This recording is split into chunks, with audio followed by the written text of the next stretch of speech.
Hi everyone, this is Low Pressure Off-Road. And as you see, we're not out in the trail today, we're in my garage. And we're going to talk about all the equipment that I take out on the trail with me.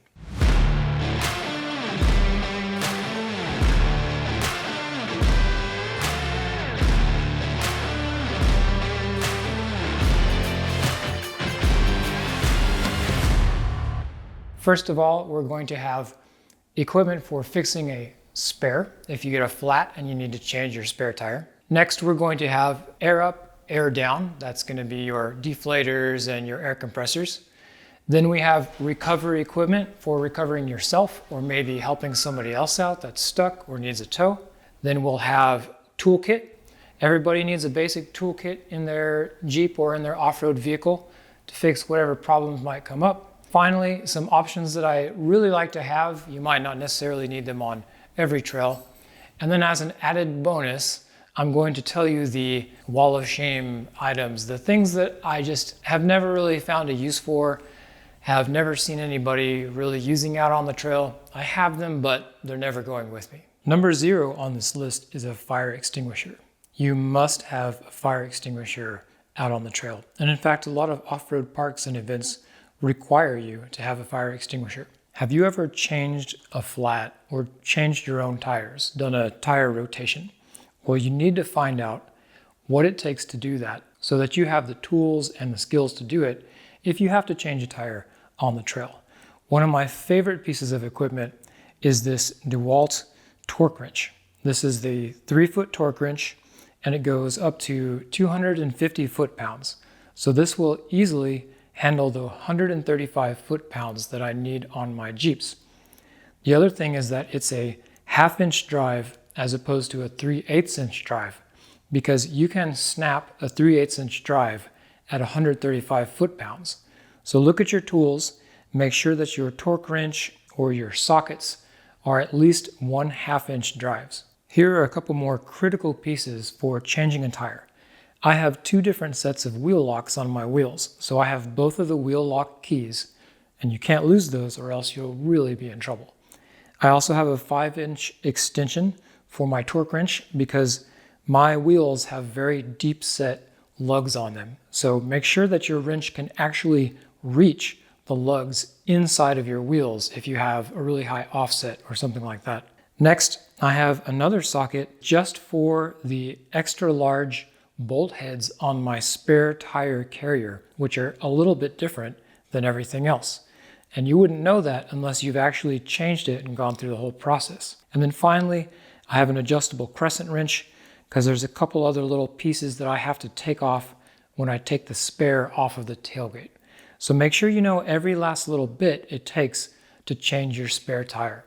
In my Jeep, I have the standard factory scissor jack and the pieces that go with that. I don't use anything special to change my tires, just the regular scissor jack, and you might like to use a bottle jack or something else. Moving on to tire inflation and deflation, which you're going to do a lot when you go out to the trailhead.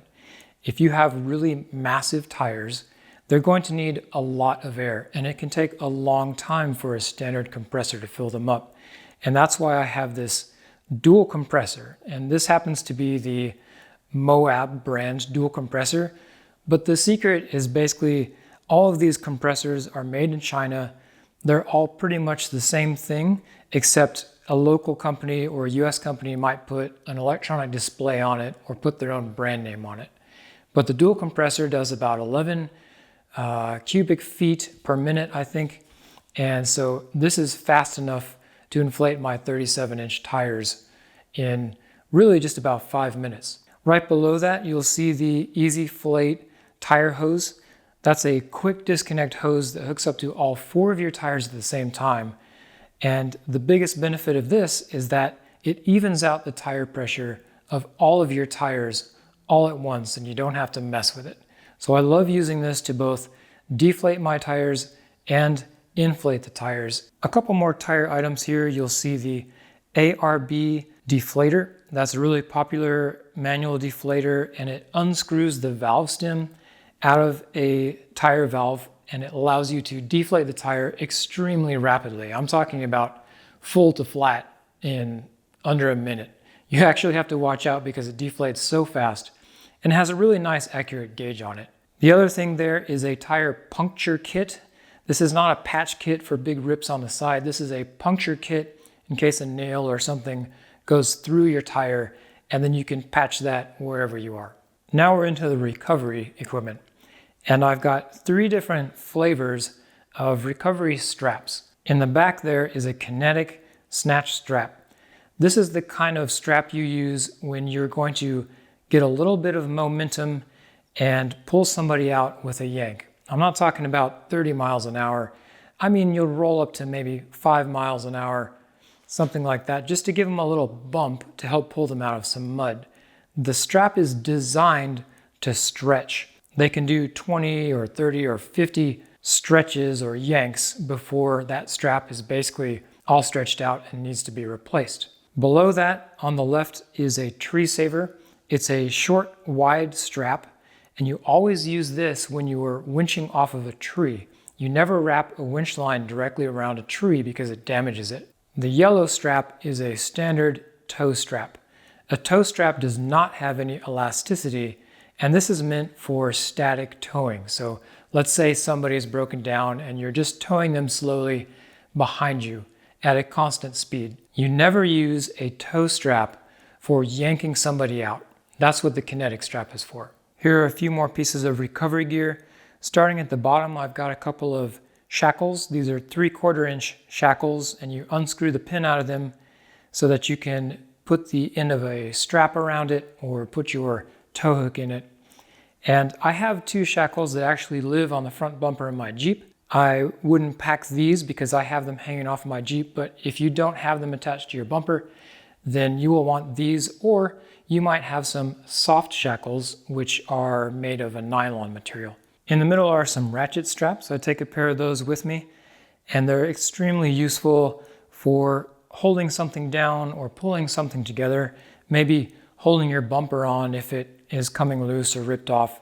They're a very universal item, so they can be used for a number of purposes. At the top there is a 10-ton snatch block. This is used to redirect a winch line if you need to do a pull at 90 degrees to your winch. You can use a snatch block to double the power of your winch or set up really advanced types of winch rigging. I don't really take it very often.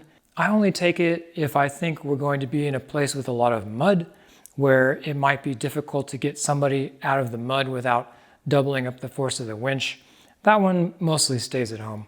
Now we're moving on to the toolkit, and this includes a set of jumper cables. Jumper cables are so useful, and you really need a set that's long enough to get from your battery to another vehicle without having to get too close or in a really strange position. I realize this is a lot of tools, but they all fit down into that toolbox, and you never know what you need until you need it. First of all, just a good toolbox to hold all your stuff. Doesn't have to be fancy. A cheap Home Depot one is fine. In the toolbox, you'll see a pair of safety glasses. If you're working underneath your Jeep, you really don't want sand or oil or junk falling into your eyeballs. That is definitely the worst thing to happen. Next to that is a magnetic light. A light is great. A magnetic light is even better, so you can be hands-free. Behind that is a set of standard wrenches. And then to the left of that is a big set of hex wrenches or Allen wrenches.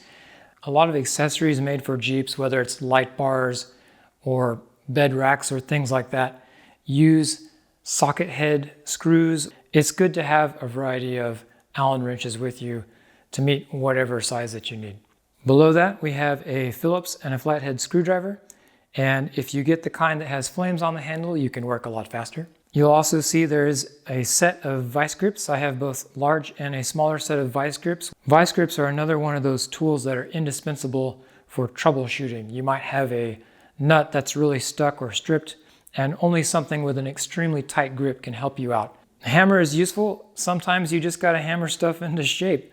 Or maybe you get some trail damage, like I knocked my mirror off, and you have to pry a piece of metal out of your door so that you can roll your window back up. Next to that, you'll see a humongous adjustable crescent wrench, and that is for a specific purpose. That crescent wrench is just for adjusting the TerraFlex drag link in my Jeep. To make any adjustments on the TerraFlex drag link, you also have to loosen 2 screws, which are 10mm 12-sided screws. And so I have a socket and a wrench that are just specifically for making that adjustment. You need to identify the specific items for specific parts on your Jeep. And then if you have to make the repair, you've already done the homework and have the tool with you. Some other things here that are useful, there's a little multi-tool for whatever you need. There's some Velcro ties. Those are kind of like zip ties, but reusable. You can see a set of Torx bits. If you're familiar with Jeep, you know that a lot of the screws on a Jeep are different sized Torx bits. I also have a multimeter in case I need to check a dead battery or maybe some kind of wiring is shorting. A lot of our Jeeps have custom wiring in them, so a multimeter is a good thing to have. Next to that is a bicycle tire tool. I use that to get trim panels off on the inside if I need to access some wires. And there's a set of hand shears for cutting branches. Sometimes there's just really obnoxious overhanging branches on the trail, and a hatchet for cutting bigger stuff. Then you've got a socket set in the back. That crazy water bottle is not in fact crazy water, that is coolant. I've been keeping an eye on my coolant since I thought I had a leak recently. If you are concerned about any specific fluid in your Jeep, obviously you should have that fluid with you. Finally, one of the best things to keep with you, I've got a roll of Gorilla Tape. I have taped my back taillight back in place. I've taped other things up. It's strong, it's waterproof, it'll last for thousands of miles. And in fact, after several months, I still have not fixed my taillight because it's held on so strongly with Gorilla Tape that I just haven't bothered to get to it. Where do you put all of this stuff? Well, I have a couple of slightly heavier duty totes that I put everything in, and I separate it out by one tote is recovery, one tote is tire stuff, and then I'll have my toolbox and whatever else, and I'll put them in the back of the Jeep. You'll also see I have a rinse kit and just a regular squeegee for cleaning off a windshield. This has been surprisingly useful out on the trails. You can use the rinse kit to wash your hands off, wash your dog off, wash your door handles off, wash your shoes off. Sometimes you get so much mud on your side windows that you can't roll them down, or else you'll get rocks and other stuff deep into the mechanism. So you can spray down your windshield, spray down your side windows, whatever you need to do. That rinse kit has been super useful. I said I had some stuff that I just never use, and let me tell you what that is. The first item is this Rotopax gas can, and you might also say it's any gas can. I'm driving a Jeep with a 2.0 liter turbocharged engine, and I have driven all day long on a trail, driven all the way around Big Bend National Park, and not used more than a quarter tank of gas. Every time I take gasoline in one of these gas containers, I end up hauling it out of the park completely full and just pouring it back in my tank later at a gas station. If you have one of the larger engines or something like a Jeep 392, those are notoriously thirsty, and even while idling, they will be gulping gasoline. Your case might be different, and you might need to take gas with you, but I really don't. I have all these gas cans that I just don't use. Finally, here are two extremely popular off-road accessories that everybody seems to have, and yet I have never used them, and I have never seen somebody using these items. On the left is a high lift jack. They are famous for their utility and all the things you can do with them. However, they are extremely dangerous if you don't know how to use them. They are really specific in how you can attach them to a vehicle, and you can easily damage your vehicle if you don't know how to use it right. You can hurt yourself quite badly. It can just be a dangerous situation. Not only that, but they are extremely heavy. I just don't need to carry around another 50 pounds of weight on my Jeep for show. I know people put these on their hoods or mount them on their tire carrier, but since I just don't need to use it for anything, I would rather save that 50 pounds for some other piece of equipment that I'm going to use. Last and maybe least is a set of traction boards. These are also super popular accessories. You'll see them in every color of the rainbow, stuck on the top of a roof, stuck on a spare.